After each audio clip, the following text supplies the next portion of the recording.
السلام علیکم، good morning, آداب۔ میں نے پچھلے ویلاگ میں بات کی تھی نیٹو، وارسو پیکٹ، G20، برکس وغیرہ کے بارے میں، تو اس پہ صرف ایک دو باتیں اور کہنی ہے۔ ایک تو یہ کہ نیٹو کے مقابلے میں جس اتحاد کا لیڈر امریکہ تھا، اس کے مقابلے میں اس زمانے کے سوویت یونین یعنی USSR یا روس نے جو کھڑا کیا تھا اپنا ایک فوجی اتحاد، ملٹری الائنس، اس کا نام تھا وارسو پیکٹ، اور میں نے یہ بھی بتایا تھا کہ 1955 میں وجود میں آیا تھا اور 1991 میں 1991 میں وہ ختم ہو گیا۔ اچھا، یہ اس وقت میں نے ذکر نہیں کیا تھا، جو میرے خیال میں بتانا ضروری ہے کہ وارسو پیکٹ کے جتنے ممالک تھے اس کے اندر سوائے سوویت یونین یعنی روس کے، وہ سارے اب نیٹو میں شامل ہو چکے ہیں۔ نہ صرف یہ کہ نیٹو جو بطور ایک اتحاد وہ پہلے سے کافی بڑا ہو گیا ہے، بلکہ اس کے مقابلے میں جو وارسو پیکٹ تھا، اس کے سارے ممالک سوائے اس کے فاؤنڈر کے یعنی سوویت یونین کے، وہ بھی وارسو پیکٹ کا حصہ، وہ بھی نیٹو کا حصہ بن چکے ہیں۔ میں نے ایک اور ملک کا ذکر کیا تھا، ارجنٹینا کا، برکس کے سلسلے میں، چونکہ برکس جس میں کہ برازیل، رشیا، انڈیا، چائنا اور ساؤتھ افریقہ ہیں، انہوں نے 6 اور ملکوں کو دعوت دی ہے اور اس کا بڑا ہائپ ہے، اور ان 6 ملکوں میں ارجنٹینا بھی ہے۔ تو ارجنٹینا کے بارے میں میں نے کچھ کہا تھا کہ یہ معاشی طور پہ بہت ہی کمزور ملک ہے، اور IMF پہ میرے خیال میں 22 دفعہ جا چکا ہے یہ پچھلے کئی ڈیکیڈز میں، تو اور پاکستان جا چکا ہے IMF کے پاس 23 بار۔ تو ارجنٹینا جو ہے بہت ہی بڑا ملک ہے، دنیا کا میرے خیال میں 8واں بڑا ملک ہے سب سے، اور کافی امیر ملک ہے، کافی رچ ہے، لیکن بد انتظامی کی وجہ سے بہت ہی خستہ حال میں ہے اور مستقل ایک اسٹرگل میں رہتا ہے۔ اچھا، ایک اور بات پاکستان اور ارجنٹین میں جو کامن ہے وہ یہ کہ ارجنٹینا میں بھی ایک فوجی حکومت تھی 1982 میں، اور اس نے وہاں پہ ایک ہے فاکلینڈ آئلینڈس، یا جس کو کہ ارجنٹینینز کہتے ہیں مالویناز، جس پہ ان کا دعویٰ ہے، لیکن جس پہ انگلینڈ کا قبضہ ہے بہت سالوں سے، یعنی صدیوں سے۔ اس پہ انہوں نے حملہ کر کے قبضہ کر لیا تھا 1982 میں، وہاں پہ ایک فوجی حکومت تھی، اور انگلینڈ کی وزیر اعظم تھی ایک خاتون، مارگریٹ تھیچر۔ اس نے جوابی کارروائی کی، اور ارجنٹینا کا بہت نہ صرف کہ نقصان ہوا، فوجی نقصان اور معاشی نقصان، بلکہ اس کو وہاں سے مار کے بھگا دیا انگلینڈ کی فوج نے۔ تو جس طرح سے کہ پاکستان میں ایک فوجی حکومت نے ایسٹ پاکستان کے سلسلے میں ایک جنگ کی اگر شروعات نہیں تو کم سے کم ایسے اقدامات لیے جس کی وجہ سے انڈیا سے جنگ ہوئی اور وہ جنگ ہار گئے۔ اچھا، اور اسی طرح جس طرح کہ پاکستان میں کشمیر کا مسئلہ مستقل اس کو زندہ رکھا جاتا ہے سیاسی فائدے کے لیے، اسی طرح سے ارجنٹینا میں بھی مالویناز یعنی فاکلینڈس کا دعویٰ انہوں نے مستقل ایک رکھا ہوا ہے، اور آپ اگر جائیں بیونس آئرس، اس کی کیپٹل سٹی میں، تو اس کی جو مین چوک ہے وہاں پہ مستقل ایک سمجھے کہ ایک نمائش لگی رہتی ہے کہ مالویناز ہمارا ہے، اور مالویناز یعنی فاکلینڈس کو ہم لے کے رہیں گے، اور وہاں پہ میٹنگس اور وغیرہ ہوتی رہتی ہے۔ یقینی طور پہ ارجنٹینا کے پاس وہ فوجی طاقت نہیں ہے کہ وہ اسے لے سکے، لیکن ایک سیاسی فائدے کے لیے اور عوام کو بیوقوف بنانے کے لیے مالویناز اور فاکلینڈس کا مسئلہ وہاں پہ مستقل زندہ رکھا جاتا ہے، جس طرح سے پاکستان میں کشمیر کا مسئلہ۔ کشمیر میں تو پھر بھی چلیں کہ پاکستان کا ہے کہ اس کا اس کے ساتھ بارڈر ہے، وہاں سے دریا پاکستان میں آتی ہیں ساری، ایک تاریخی ایک اس کا پس منظر ہے. لیکن مالویناز جو ہے ایک چھوٹا سا ایک آئی لینڈ ہے جس کا کہ کوئی اکنامک ویلیو نہیں ہے، اور وہ ارجنٹینا کی ساحل سے 2000 کلومیٹر دور ہے. لیکن وہاں پہ سیاسی فائدے کے لیے اس کو اس ایشو کو زندہ رکھا جاتا ہے. اچھا چلیں اس سے ہٹ کر ایک اور ایشو پہ آتے ہیں، وہ ہے امریکہ. امریکہ کے خلاف کافی لوگ بولتے ہیں، بلکہ اس دن میں ایک کھانے پہ تھا، وہاں پہ بھی بہت ہی زبردست ایک تقریر ایک فیملی فرینڈ نے کی امریکہ کے خلاف، کہ امریکہ بڑا ظالم اور بہت ہی قابض ملک ہے اور ایگریشن کرتا ہے اور قبضے کرتا ہے. تو تھوڑی سی ہم حقیقت پہ جاتے ہیں. پہلی بات تو یہ کہ ہم اپنے آپ سے یہ پوچھیں کہ جتنی فوجی اور اقتصادی طاقت امریکہ کے پاس ہے، اتنی اگر کسی اور ملک کے پاس ہوتی، فرض کریں چین، روس، فرانس، انگلینڈ یا کسی کے پاس، تو اس کا کیا رویہ ہوتا؟ اس سوال کا جواب میرے خیال میں آپ کو خود ہی مل جائے گا. اچھا، اب امریکہ کے پاس کتنی کالونیز ہیں، کتنے ملکوں پہ اس نے قبضہ کر کے قبضہ جمائے رکھا ہے؟ اس کی تعداد ہے 0.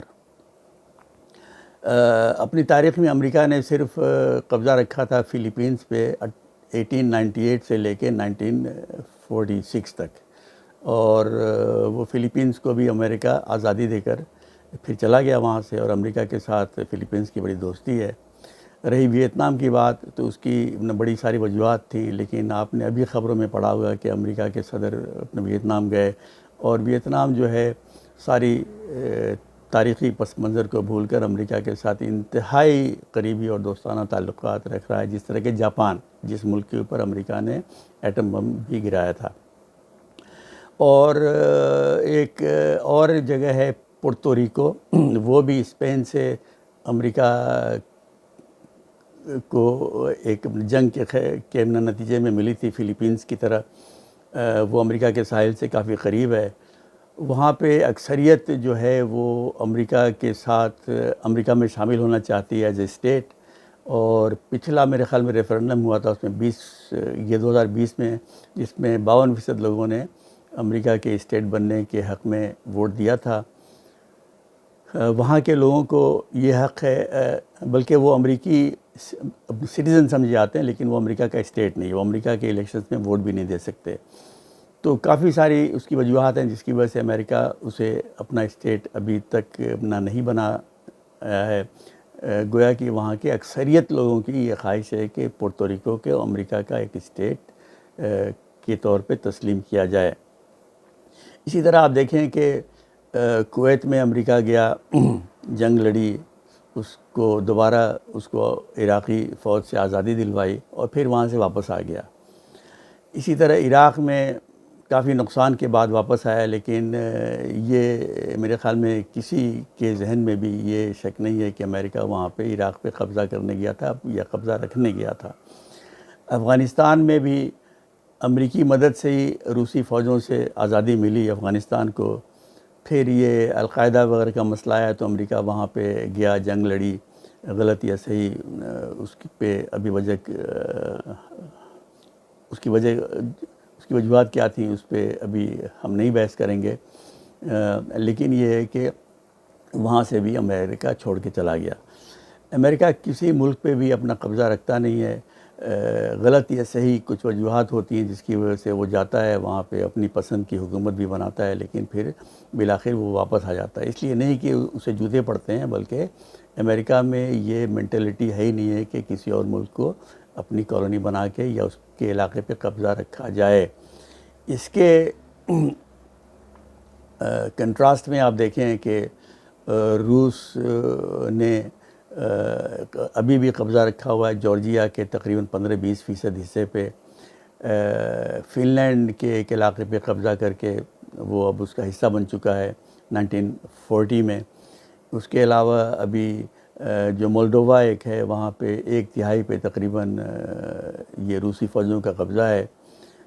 جارجیا کے علاوہ اب دیکھیں اوکرائن کے تقریباً 20% علاقے پہ اس نے قبضہ کیا ہے اور کہتا ہے کہ یہ ہمارا علاقہ ہے. تو روس کی ایک لمبی تاریخ ہے دوسرے ملکوں پہ قبضہ کر کے رکھنے کی. اسی طرح فرانس بھی اپنا نارتھ افریقہ میں کبھی بھی اپنی فوجیں وہاں سے اس نے نہیں ہٹائی، بلکہ پچھلے دنوں آپ نے اخبار میں پڑھا ہوگا کہ نیجر میں جو کو ہوا ہے ان کا مطالبہ ہے کہ فرانس اپنی فوج وہاں سے واپس لے جائے، لیکن فرانس یہ کرنے سے انکار کر رہا ہے۔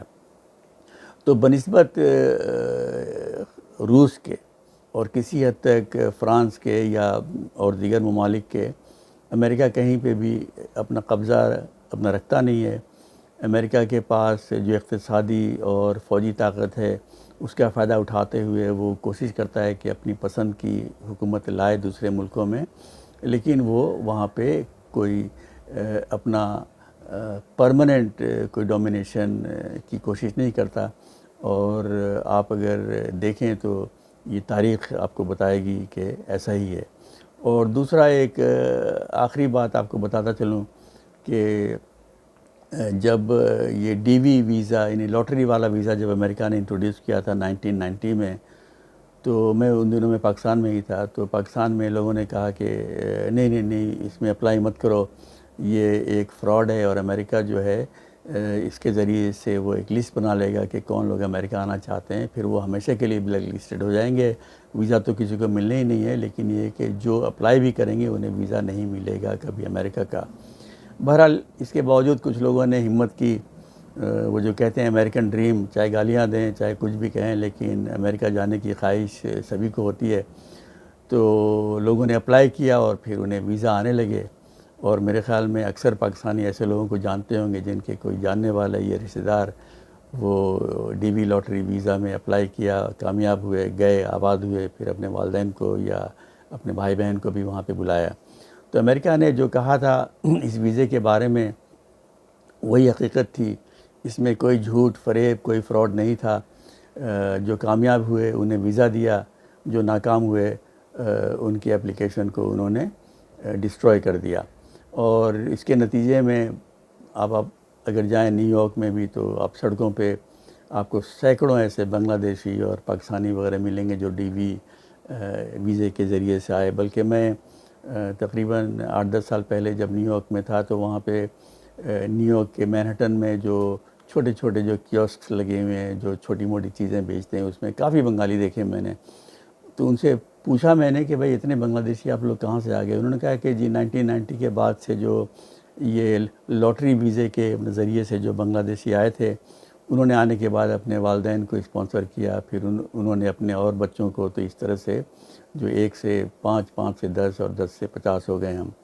تو جو وعدہ تھا وہ صحیح تھا اور اس سے پورا کیا، لیکن ہماری قوم ایسی ہے کہ چونکہ خود بہت جھوٹ بولتی ہے تو ہمیشہ یہی سمجھتی ہے کہ دوسرا بھی جھوٹ بول رہا ہے۔ تو بہرحال آج بس اتنا ہی، اور 2-4 روز میں آپ سے اور کسی موضوع پہ بات کروں گا، اور اگر آپ اپنا فیڈ بیک دیں تو میرے لیے اس سے کافی رہنمائی ہوگی۔ آج کے لیے خدا حافظ۔